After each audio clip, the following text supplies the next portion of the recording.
Okay, I got a bit of a different video today. Y'all ever heard of powertrains? Alright, this is the powertrains. I'm just gonna go ahead and get right into it. Crane City Superset.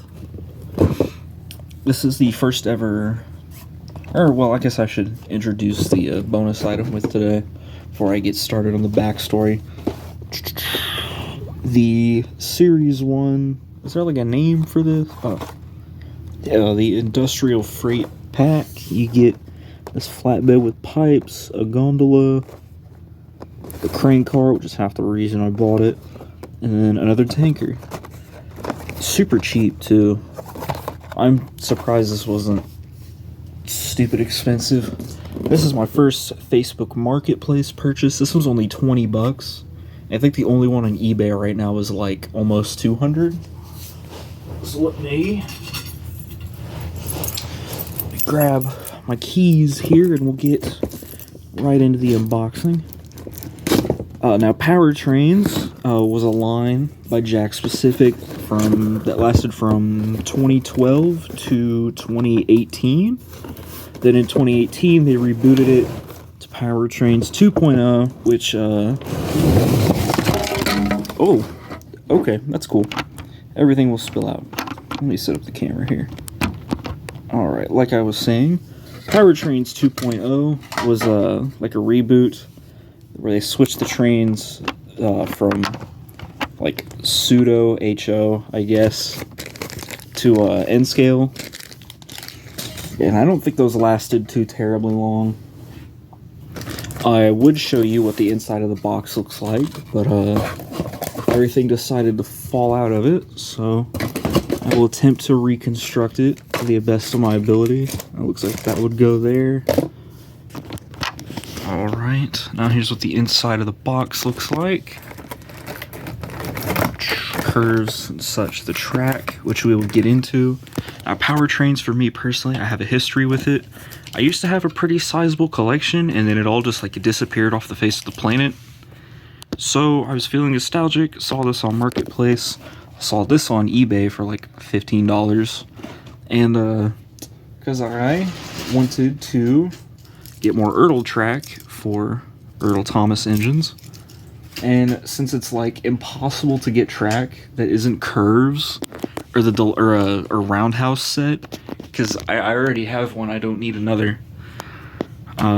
I decided, hey, I remember this stuff used to work with a good majority of the Ertl Thomas items, like rolling stock and smaller engines and such. I don't think you're going to be turning Gordon on one of those, but that's fine. No, excuse me. Alright, so let's go ahead, get into taking this apart. If I can get the camera to stand correctly. We're at a slight angle. Hold on. This is very unprofessional. Like, I never claimed to be good at any good at this. There we go.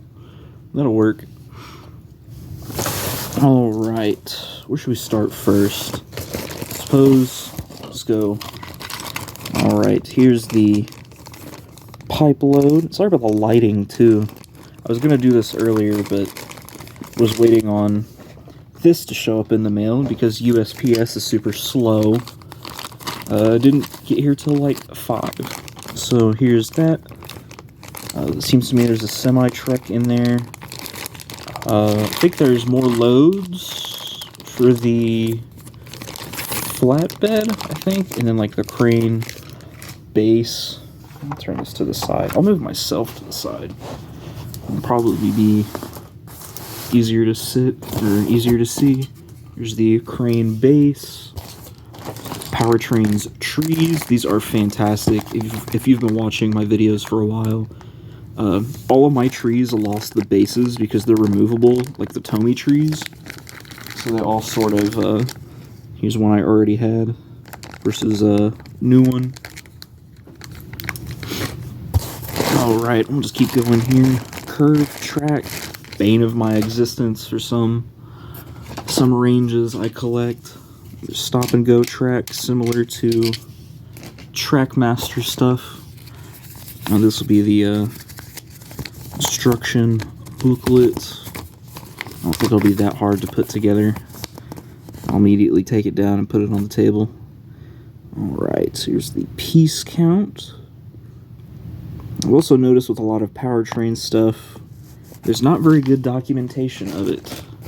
Really good documentation of the bootleg stuff, not so much the official.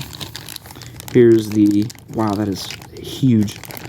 The main crane, like, I guess, cab, I don't know what you'd call it, itself. And then there's a bunch of half straights. I think this one on top is a special one that goes with the cross intersection piece.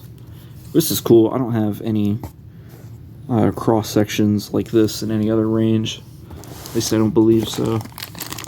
Powertrains, railroad signs, little crossing pieces. These are awesome. Don't think you get any vehicles other than the truck in with the set, which is fine. They did such a wonderful job with the signs. They look so good. I've always had a pretty high opinion of these. Base for the crane. If I had to assume, it probably goes together something like that. I'll just keep going here. Don't see a sticker sheet or anything, so that's good. The tunnels, these are really fun. I do like how open they are. You can run two tracks side by side. I don't really have, we're a little elevated for this video, so can't really be on the floor. I don't have a very good camera stand. But I'd always like the design of these, because on one end there's like hooks, and on the other end there's like holes. So you can sort of just slide them on top of each other, put them together, and you get one big tunnel. Ain't that nice? And they stack really easily too. Alright. I think the rest is just track, so I'll go ahead and get all the cool stuff people actually want to see out. Where do I put my keys? Here we go. I have perfectly good scissors and sharp objects I can get this out with, but like always, I use the keys. Alright. Here is every bit of rolling stock. You'll notice that all of these boxes, there's the blue TWX engine that sort of resembles CSX, but I don't recall if that ever came in any sets or not. I'm pretty sure there's a video online of like the toy fair these were first shown off at. And I think that's the only time I've ever seen a physical version of the engine that's on like all of the promo art. Wow, they made this hard to get out. There's so much tape here.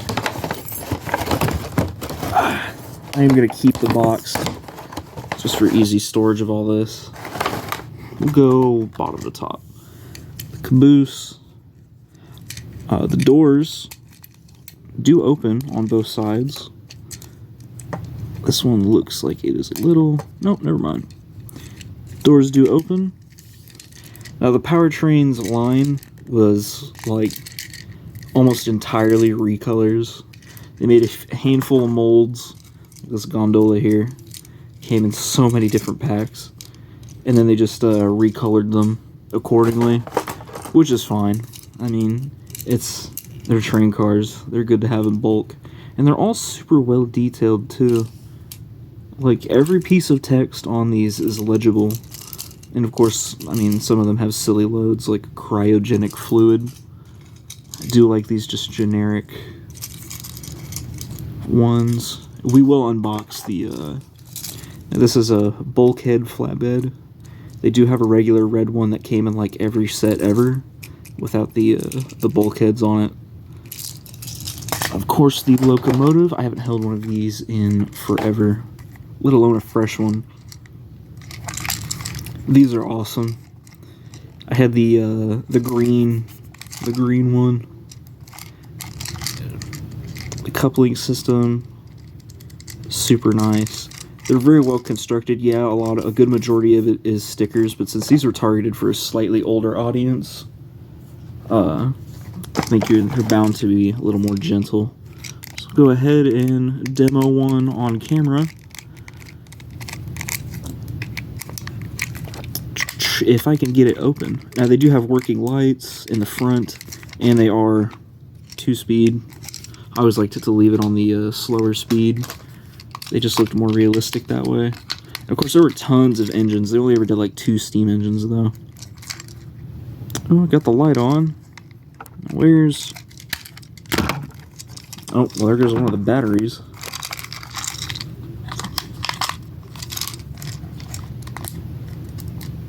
That's weird.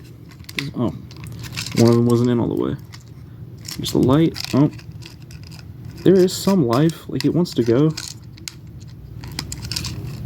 I wonder if this one's a factory error, because I feel like these wheels should be engaged, but they're free rolling.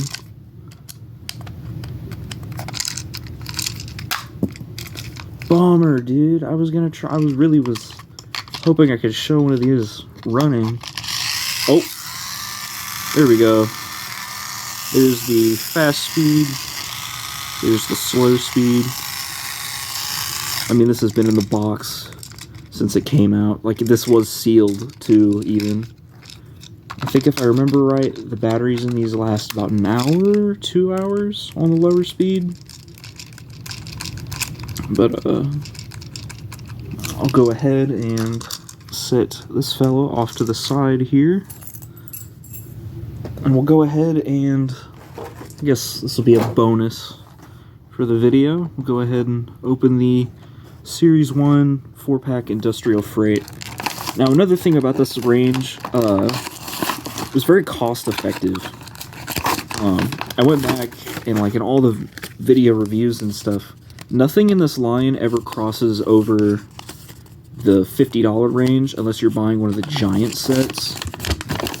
But even then, the medium-sized sets at $50 were always a good deal, I felt. It's just a little advert. There's a military pack, industrial pack, which is what we have here, and a bullet pack for the bullet trains. They made, I do believe the locomotive is based off a GP40. It's got the 3 vents in the back here and such. I do believe this is what this is based on. I could be wrong, though. This was reused for, like, every set. You can get that in just about every color imaginable. And we'll go back to the pricing history of this range. It was super popular. I think it got up to Series 9. The highest number I've seen is Series 9. I don't think I've seen a Series 10. Here's just a blue version of the green one that comes in the set. This one comes in the 4-pack. 4-packs were $10. The 2-packs were $5. Engines were $10. And they always came like this. You would get an engine and a piece of rolling stock. I think the only time that was changed was with steam. No, steam engines came with their tenders. They didn't come with an extra freight car or anything. Okay, they're all themed too, so I'd love to get one of the steam engines, but apparently they're super rare. These are really in there. Guess that's what happens when you just sit in a box for ages. Bronze pipe load with a yellow flatbed. This one is specialized and it has little posts that this slides onto. That's interesting. Let's put all that together. A lot of reused molds, a lot of cost cutting, recoloring, but it's done in a tasteful way. There's another cryo tanker. One from the set, one from the 4-pack. I really like this. The green and white goes together really well. Now for the main attraction. These 4-packs always came with a piece of interest, or where like this one comes with the crane car. The military one comes with a flatbed with tanks on it. This hook here, I believe, is on a ball joint. No, it's not on a ball joint. It does sway around, it moves. This crane arm extends. Has a bit of, if I can get it in the camera, has a bit of, I mean, it does spin. No, it doesn't spin all the way around. It doesn't spin all the way around, but even this piece on the back moves, which is pretty neat. But I'm a sucker for rail-based cranes, so there is that. And I will be back with the set put together, and I'll go into detail of all the stuff and things. Hello, yeah, I'm filming this almost a week later. Life got ahead of me. So let's talk about the features of this set here. As mentioned before and shown off before, this is the crane of the set. It is, very shaky cam. It's kind of flimsy. You see all these like notches in there, it would make you think, oh, you know, I could leave it there and it'll stay, but it's very easy to move around. The actual crane, like, chain piece only swivels this way. The actual, like, hook piece, I don't know, it's just, why is this the 360 part? Why is this part not on the ball joint? Oh, that part of it moves too. Anyway, we'll talk about extra little features and such in detail. This is the... Here, let me get this all set up. Alright. Here is the semi-truck in the set, the Road Express. It's kind of generic. As you notice, this can come off. It also has holes on the top of it, so the crane can pick it up. Interestingly, the doors on the back of it open, but there's a screw post right there that you can't fit anything in. Like, say I wanted to put Lightning McQueen, the Pinstripe McQueen from the center review, in here. He would fit, it's just that screw post is in the way. So it kind of limits that, which is whatever. Here's how it scales against Pinstripe McQueen from that set. The red. Although I think it scales best with mini racers. There's Mater for comparison. We'll do GRC McQueen. I don't know. It's kind of a weird scale. It's fun though. It's fun. Go ahead and compare him against a 155. Just as a size comparison. Do a bunch of size comparisons. Why not? And next to the Ertl Thomas. This, I really like the look of. I think that scales really well. And of course the pipe load. I have two of them now. I got this bronze one from the 4-pack I showed earlier in the video. It's been a week later. I forgot what all I put in the video and what I didn't. The end, like the bed of the truck does come off. You can put the other loads on there, but they aren't secured. They fall right off. It really is meant to just hold this. And of course, you can load this. Well, there's my camera display, or thing, camera stand. There we go. I cannot speak today. It doesn't fit on the specialized one for the pipes, so I'll just put that back on there. This is really hard to do one-handed. There we go. It's nice and secure. I will... Oh, the base of the crane here is super awesome. You've got two spots for trucks or, you know, cargo pieces. And again, they do fit on the flatbeds. I don't think they fit in these. No, they're too big for those. And of course, this also fits in there. Has plenty of room. We'll see if I can't get the crane to try and pick it up. And of course, I'm sure you've noticed, I didn't want to set this all up on the floors, because a big problem with the powertrains, guys, is these gears are super exposed and low to the ground. Getting that entangled with the carpet would not be fun. This is how they couple together. If I can show it one-handed. If not, I mean, you just push them together. Let's see if I can't. 10 out of 10 video. There we go. Alright. Very firm. You can run these either which way. If I wanted the locomotive to push this entire train, I can do that. And again, 2 speeds. Here we'll go show off the crane. Pick that up. Load it into the thing. There we go. Another thing I like to commend powertrains for is this range loves loader stuff like this. Like there's a whole car loader in another set. I don't know, very, very great toy range if you ask me. I guess we'll show off some of the bits and pieces that come with the set. Signals. There's a bunch of these stop signs for some reason. I've just been using them as track ends since powertrains, as far as I know of, doesn't have any actual track ends.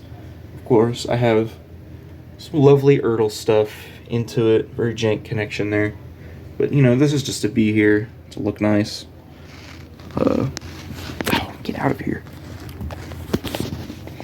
Of course, you know, using a tunnel as a coach shed, you know. A bunch of trees. It's all decorated and stuff. I think like every powertrain set comes with a set of railway crossings. These do move, they go up and down, and they do stay in place. But I always leave them down because, you know, 9 out of 10 times I have the trains going around. The cars don't really move by themselves. And it comes with this dirt bike sign thing. Oh, I guess I should talk about the coupling or the track system. It's great. I love it. As you can tell, a lot of Ertl stuff does run pretty well on it. Smaller Ertl stuff. Just got those in the mail the other day. If I had to compare it to anything, it is pretty much just a smaller, more realistic ripoff of Tomy-Track, just judging by the connectors. It's interesting, though, that there are little fins, I don't know if you'll be able to tell, that slide into the gap in the pieces of track here, which as someone who gets really annoyed about bumpy, uneven track, you know, that bugs me. It bugs me exponentially. So I guess no better time than now to do a little running session with what I can capture. Alright, I'll go ahead and I will start the locomotive. Here we go. I'll have it run on the slow speed.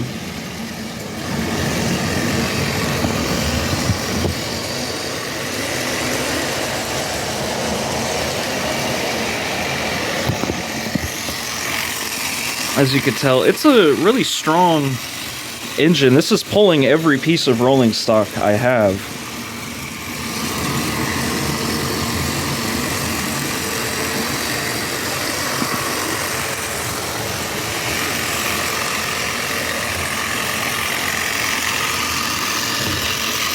Go ahead and I will stop it here. From what I've read, the batteries last about 2 hours on the slow speed and 1 hour on the very quick speed. And I guess before I finish the video here, I'll show off the crane car in more detail. I did kind of brush over it. Here it is. This extends out. It's pretty strong too. It's not, you can't really get too much height with it unless you turn it. Even then, you're not getting much out of it. The hook here, it's not on a ball joint, is it? No, it's just sort of like a Lego clip, if I had something to describe it with. I'm such a sucker for cranes on rails. You know, spins all the way around. Well, no, it doesn't spin all the way around. What am I saying? Because you get caught up with that piece there. Now, one interesting thing I did notice, you can pick up some cargo pieces, but they all sort of hang like this, or at least in terms of the trailer for the semi. The pipe load, since it has that loop, you can mess with it a little bit, but since it's so low to the ground, you can't like load other trains with it if you don't have a crane like from the set. This is my favorite piece of the rolling stock they make, but if the hook was on a ball joint, you could do so much more with the cargo pieces. Fortunately, you can't do much as is, but it is not still a nice piece to have. And I guess that includes the big powertrains video. I don't really know anything off the top of my head else to show off, other than, of course, Earl Thomas works pretty well once you get him in a certain groove. I'm not going to show off every engine that works. Percy is perfect. He can actually build, like if I roll him, he can build some momentum. Diesel is another one. It's like perfect. And, well, I don't really have much else to say. So, I guess that includes the big mega powertrains video or whatever. I hope you enjoyed it. Sorry, this whole last half of it's kind of all over the place. Stick around for more video stuff, I guess.